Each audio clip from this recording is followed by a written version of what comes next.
Aloha Wednesday. Welcome to the HFG show. I am here with Uncle Wallace, Uncle Bill. The two uncles are here to answer all your fishing questions. If you guys got questions about fishing in Hawaii, fishing questions in general, tackle tips, whatever you guys got, drop them in the comments right now while we're live. I'm going to start with something real quick. Very essential piece that you should always have in your tackle assortment in the trunk of your car. It's a roll. Bruh, I tell you right now, you're going to need this when shit goes down. You're going to need it. You should always have a roll of toilet paper tucked into your vehicle, something. When it, you know what? You need it. You need it. But actually, I brought this out as just for demonstration. I couldn't find any fresh Ika, so I was looking for something with similar, I guess, quality or similar. If you just poke it through the hook and you cast it out, this is an Ika strip. I want you to imagine it's an Ika strip. It's just going to rip out. The casting is just going to rip out. You're going to find... This is what I always like to do, by the way. I'll demonstrate it. I was going to demonstrate it with a fresh piece. I think you hook yours the same way I do mine. Okay, so I go this way. The hook comes in this way. I poke them. The thickest part of the Ika. And then I throw it. I flip it around. You see what I did? It's this way. I flip it around, and I kind of get a little bit of a loop, and I hook it again the second time. And then what I try to do is I try to slide it up the hook so you get a little bit of that. But even that, when you have really thin Ika and your cast is on hammer, that's when you're gonna need. Well, we just added to the website. I told you guys it was gonna be there. And I want to say this before he comments on our YouTube video. Chris, I heard about this from you, Scuba Chris. I saw you as one of the first people to show me that. Take the very thin thread, hold it with your finger, wrap 1, 2, 3, 100 times. It's white. It's gonna hide in the Ika anyway. And then as soon as you get a nice couple wraps and you feel like that's firm enough, take your fingers, make a little loop, throw it through. It's an overhand knot. Tighten it down. Not a big deal. Just pull it, stretch it. It's okay for a little piece. Now you got that very nice pull on it. It's going to keep your bait. Great for your shrimp and stuff like that too. If you're casting with shrimp, you know, it still might fly off, but at least you're still going to have, look. You're still going to have, look. You're still going to have something on the hook. You see how that ripped off and it stayed on? Wow. $2.99. You get 200 meters, which is 220 yards. Thank you, Google. Thank you, Google. Josh says he uses that on shrimp. I think this is gonna go in my tackle bag when I'm going dunking now. Yep. Nice little thing to keep your bait on. Yeah, $2.99. You get a whole bunch of it. In fact, I'm gonna put this one in my tackle. And it comes as little tube. When you power all this thread, you can use it for put joints in. There you go. All right, Scrog sticky flies. You tell them about the Scrog sticky flies. We got restock today. A bunch of different stuff, but 2 of these are very popular. So he makes these Papillo flies for $9.99. It's a 2-pack. This is a little bait fish color. There's multiple different colors. Check the website, Scrogs. Also, his squeebs and his bugs and his Opelu flies got restocked. This is the most popular one by far. Green. This is the green squeeb. Excellent for Akule, Halalu, Mipachi, Avail, Squeeb is the one that's like all general. It's a little bit bigger profile. Yeah, bigger profile. The Akules I was hooking on the Big Island. The flies are about this size, so nice. They work nice. Akule flies, Opelu flies, all restocked. Mahalo, Jay, Big Island boy. Mahalo for keeping us stock. We appreciate it. Thank you. So Scrog Sticky Flies is restocked. Auctions. We had a great big long auction today. I'm going to keep talking about it because there's some of you that don't know. We do live auctions on our Facebook group page. In our Facebook group. High Fish Gear Deals on Facebook. We do live auctions 1 p.m. Hawaiian Standard Time. Check your clock if you're in the mainland or someplace else. Guam guys know already. What time it is in Hawaii, 1 p.m. Hawaiian Standard Time. We do live auctions probably 5 days a week. 5 days a week if we can. Sometimes we miss a day here or there. But Saturdays are our big consignment Saturday where we bring you used items at a great price, and we sell it on consignment for our customers. So it's one of those great things where you come and you buy items, and then you can auction item. You can have us auction things, get money, spend money, a whole good thing, and receive great products quickly, timely, because we are the kings of shipping. The auctions got the deals. Yes, sir. The governor of Guam, he was buying some stuff today. All right, let's see. No need tie, just pull it and it breaks. Josh, I tried it with just a pull, and it seems like that tag end wanted to come loose. I really feel like, oh, that thing is really stuck in there, isn't it? I really feel like when you gotta kind of tie it off a little bit. It's not that hard. Yeah. You just wrap it true and pull it true, and then you pull it down. You get a nice overhand knot. Pull it off. There you go. I know it's supposed to stay down, but I don't trust it. So I'm gonna tie a little line through. I'm always losing shrimp barbless hooks. I'll try that. Right on. What size mono should I use on an Akuma Salina 6K? I don't know what size the 6K is, but definitely rule of thumb, you want to get a minimum of 200 yards of mono on your reel. Yeah. Between 200 and 250 is average standard. My suggestion is based on the fact that I don't know anything about that reel. I would probably check the box. Yep. And check the line capacity. Now, if you guys are having a problem, like, say for instance, you look at the side box for a jig master, it doesn't tell you how much 50-pound test you want to put on a reel. Yep. Because that's not what you do. Google line calculator, fishing line calculator. You'll come across quite a few of them. It's usually the first one that shows up, and that's the good one. Don't get the sponsored ad. Choose the one that has the first one that pops up. Now, what it does is it uses line diameter, and a lot of the products that we sell, whether it's braid, monofilament, or even fluorocarbon, it will clearly display the line diameter on the package, and you use that line diameter to calculate what their line capacity on the reel is. It says, say for instance, 500 yards of 50-pound test. On the line calculator page, there actually is like the Berkeley big game, which is the standard. Yep. According to most websites I've come across. It'll tell you 500 yards, 50-pound test. You check the 50-pound test line diameter from Berkeley big game, and you plug that into your calculator. Now you're saying that you're using 60-pound test. You will tell them what you plug it in. I want to do 60-pound test. This is the diameter for 60-pound test, and then it'll calculate for you. Maybe I'll make a video kind of demonstrating that, but that really works great for braid. In Hawaii, we tend to go a little bit heavier on line pound tests. Yep. Like, people are unheard of that we use 80-pound test on a 4.0, 80-pound test monofilament. The 4.0 doesn't even show 80-pound test. You got to figure that out on your own. I think it's like 200. No, I'm not even. I've got 200 something stuck in my head from a Jig Master 30-pound test.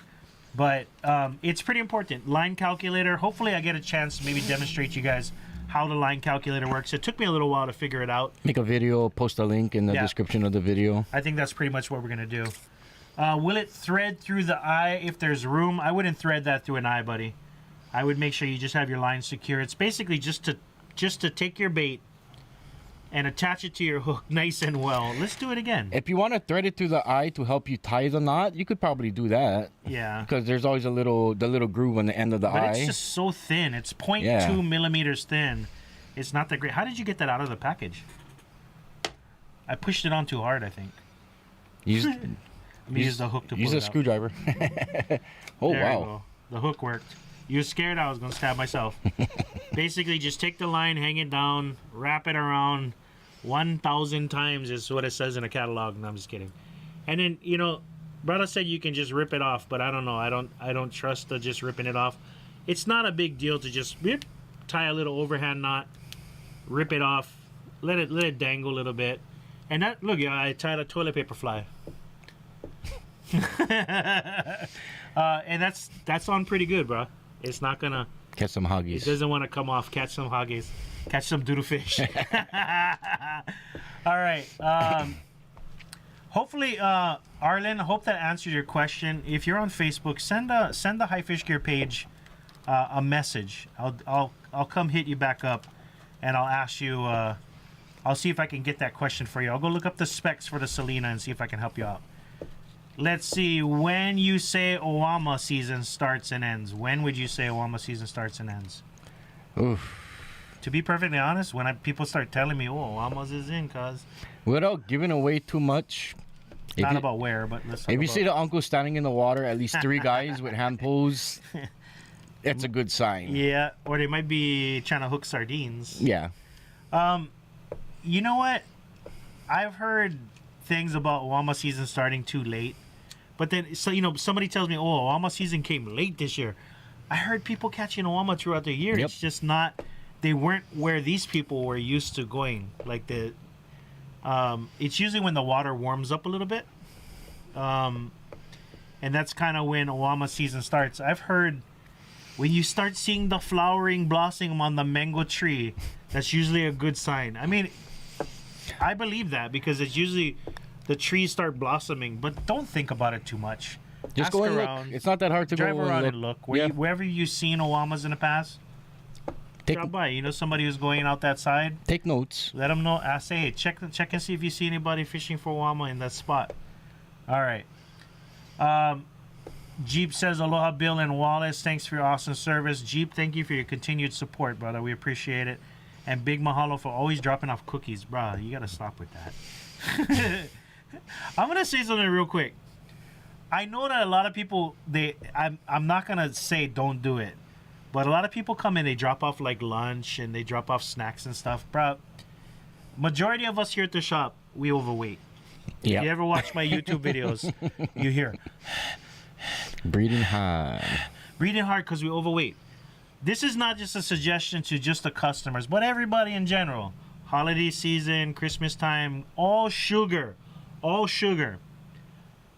Drop off fruit.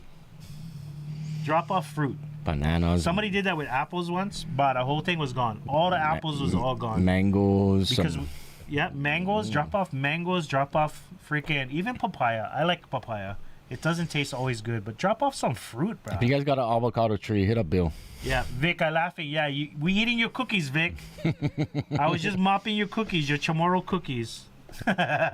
All the way from Guam. I had to eat it because that was awesome, dude. Thank you. Appreciate that. But, make it a habit of dropping off some fruit. I mean, say you pay $10 for a box of cookies. You're going to pay, $10 for a bag of apples or something. It doesn't have to be gourmet. Some healthier solutions. Doesn't have to be organic. Just some apples. Drop off on pineapple. I mopped that pineapple, bro. I love pineapple. All right. Try folding Ika in half lengthwise and then hook it how you did. That's what I do for SoCal bottom fishing. I know exactly what you're talking about. I like the Ika to be a little bit flowy. Mm-hmm. Like, because we have a nice strong current and it flows in the water. It catches the water. It kind of provides that little, almost like a fish swimming in the bait. I fold it in a third. I hook it like you, but I put a 180 twist before the second hook. I go on the hook, flip it around, and back through. You do a 180 twist. Yep. Oh, okay, so I see what you're doing. A Junior says, I'll go bring you guys some tangerines next time I harvest. Junior, bruh. no joke around about that, all right? You better. Next time you see one tangerine on your tree, the bug or orange, remember, bring by some tangerines. I love avocados. I love mangoes. Tangerines. You Kauai guys, when I was living there was this thing called V Apple. If any of you guys get one tree or get access to that, please send some to the shop. We send you a label. Because I think I might be the only one that tried it. V Apple. V Apple. All right. You ever try one horse apple? All right. What does taking the skin off the eel supposed to do? I think what it does is it exposes the meat for the little bait fish. Like a lot of times, it's not so much just the piece of bait that attracts the bigger predator. It's the little fish that are picking at it. Yep. So, the little fish are picking at like the meat. They're not going to pick at a whole eel skin because that skin is super tough. They're not going to get any meat. So if you peel the skin off, you're exposing the flesh. and the little fish are coming by to pick at that flesh. Pick at it, and all the little fish swarming around bring attention to the predators, who will finally go, what are you guys eating over there? What's going on? What are you guys doing? You know what? Get out of my way. Ow. Next thing you know. All right, I think that's the reason why they peel off the skin for the eel. I like to cut the meat and have exposed skin because I like to hook it through the skin. It leaves it on the hook quite a bit longer. Do they make glow in these? This thing right here? No, yes. So if he does, we don't carry it. But you can message him, look up Scrogs, Sticky Flies on Instagram. Message Jay. He's really good about responding really quickly. Jay's probably watching the live right now. Message him and see if he does. All right. Let's see what other questions. The auction's got deals. Absolutely. Deals for everybody. Very entertaining and fun, too, because we talk a lot of trash and have some fun. Can you throw a BKK Titan diver hook with a 4-inch soft plastic behind big bubble? Yes. Yep. My suggestion is, though, to watch your bubble and flip your bail before it hits the water, so you get the snap where your lure is probably flying behind your bubble, and then as soon as you snap your bail, that comes front and forward. It snaps forward. You're gonna probably wind up with less tangles. You're still gonna wind up with tangles, but you'll get less tangles if you flip your bail before it hits the water. Try to grab the Titan diver that doesn't. It's not a weighted hook, but if even the 1/16 weight, even the 1/8 weight won't cause a helicopter effect. Okay. 230 yards of 80-pound test on a 113W. That's a US. You know what, the Hawaiian Wide, because it's the Hawaiian Wide because you have the very narrow arbor. Hawaiian Wide, by the way, 320-pound test, 320 yards, 80-pound test on a Hawaiian Wide kit. That's one of the other reasons why you want to try to invest in a Tiburon frame, because the arbors are so much more narrow. Which, by the way, an arbor is the shaft of the spool. Okay. Tony. All right. I already cursed within the first 5 seconds. Let's see. You guys... Hard for kidnap. Oh, the door locked probably. Went fishing this past weekend and had 40-plus minutes with the fish running all kind directions. Used taco leg as bait. Eventually lost the fish. What do you guys think it was? If it was running in different direction, it was probably a predator fish. A lot of times the slower, like a shark or something, or a manta ray, a lot of times they run out. They don't run side to side. So it was probably something good, man. I hate to break it to you. I'm sorry to add to your nightmare, but it sounds like you had a really good fish on. Eels don't run a whole lot of side to side. A lot of times they run in. And they lose energy quickly. Yeah, they do. I've never had an eel fight for 40 minutes. Yeah. It might have been something good, brother. Sorry to hear that. What was the one fish that you lost that you freaking still like nightmare about? Shibi. Shibi? Yolks. Oh, wow. Off the rocks. Oh, my God. That's horrible. Probably around 140, 150. So it's an ahi. Yeah. I remember losing a mahi at gaff on a boat. And then I also remember breaking a pole. My first, ulua pole. Mm-hmm. I thought it was a conventional, but I think it might have been a spinner. Which is really goofy eye. Yeah, backwards spine.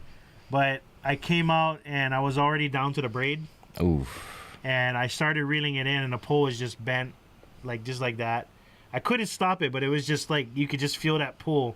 It may have been a shark, but I just remember the pole snapping and the braid coming down and actually cutting my finger too. Yeah, I thought I was fighting an ulua. Yeah. And it got close enough when it turned. I seen the yellow sickle, and I was like, oh, shit. Oh, man. That's rough. That's rough. Got my lure back, though. Yeah. All right. Chamorro chip cookies are awesome. Yeah, he knows exactly what I'm talking about. Chamorro cooked. They're like little cookie crisps, man. Did you have some of those yet? They're yummy. Yeah. I lost all my... okay. Hi there, Foo. Let me know. I put a word out. What did it get washed off the cliff, or did somebody jack it? Hey, Ryan. What? We brought in those ceramic bobbins just for you. Oh, okay. Bill talked about them. Bill talked about them in the video yesterday, man. Go check the website. They're there. Ryan Take 5. They're on the front page of the website. Do you do auction on Instagram? No, we don't do the auctions on Instagram because it's open to the public. On Facebook, it's a closed group. We can control who can watch our auctions, and because the thing is, you got to take it serious. Like, you know, we're auctioning other people's stuff. We're auctioning stuff it's a no reserve auction. Like, we're not asking for an opening bid. It could start off with $1, you know. All right, Kagami Ulua at the rocks. That was his worst one. Okay, I always like clean the ika so it's all soft white. I scrape my ika too. When I got a nice sharp knife and before I cut strips. Yeah. I'll take and scrape the black part off the top of the ika. Nice white clean strip. Sometimes you can peel it, but the knife is always nice to just scrape it with not the sharp edge and clean it off. What I'll do is I'll rip the wings off, and the wings will pull the skin off at the same time. Oh, sometimes that happens. He says, eat those Chamorro cookies like cereal. That's what Tony was talking about. Milk cookie crisp. What's you think? What do you think's more effective, fresh taco or bought taco from somewhere else? If they're marketing it as fresh and it's still blinking. No, I think he's just saying fresh taco or like frozen taco or. Well, I think Nanko sometimes they sell fresh taco in the bag. Yeah. If it's blinking, doesn't matter where it came from. If it's still blinking, it's good to go. But if he's talking about like tacos still moving and still wrapping around your hook, I mean, I don't know. If I see product of Philippines, I'm not buying it. Yeah, the Philippine Taco. Okay, if you caught something on Philippine Taco, go ahead and post it in the comments. Something worthy, not eel. It's just such a hassle. What happens is it's these little octopuses. Idaku. And they catch them and then they just throw them in a bag and it comes frozen. When you freeze the taco, certain ones, when you throw it back into the water, it just bloats. Bloop, and it looks all nasty and gross. Yeah, I'm not a big fan of the Philippine Taco. Like, I've tried it in the past just thinking, hey, there's a bag of octopus right there. That's what I've been trying to find. Like, I'm having a hard time finding it. That's the bait catching taco. There you go. Use that to catch bait to go. But if anybody caught using Philippine Taco, watch, there's not going to be a whole lot of people. All right. I think we're good. 22 minutes. Yep. We did our job. Good job. We are here to service you guys, help you out, tell you about some new products, show you how to use it. $2.99 on High Fish Care. I know some of you are not going to go the whole shebang just for $2.99, but it's a great add-on. You know you already got stuff in your cart. Yep, add some stickers, add some HFG tackle, some And one swivels. more thing I want to say is last night our new work shirts sold out. They sold out so quick that I wasn't able to make work shirts for the staff. I oversold them. Everybody got their shirts that they ordered, but we're sold out on the website. My apologies to the High Fish Gear staff. I didn't know they were going to be that popular. If you guys missed out, please sign up for notifications because we're planning on getting some back in about a week. In about a week or two. I would say 2 weeks to be safe side. We will have more shirts back in stock. The new 2024 High Fish Gear work shirt. Mahalo for all you guys snagging them up last night. I kept seeing the orders come through. I'm like, whoop, these guys not going to get their shirts tomorrow. I got mine though. Chee. One of one. One of like 35 that went out in the mail today. Thank you guys. I appreciate it. You guys have a good one. We'll catch you back here tomorrow. Aloha.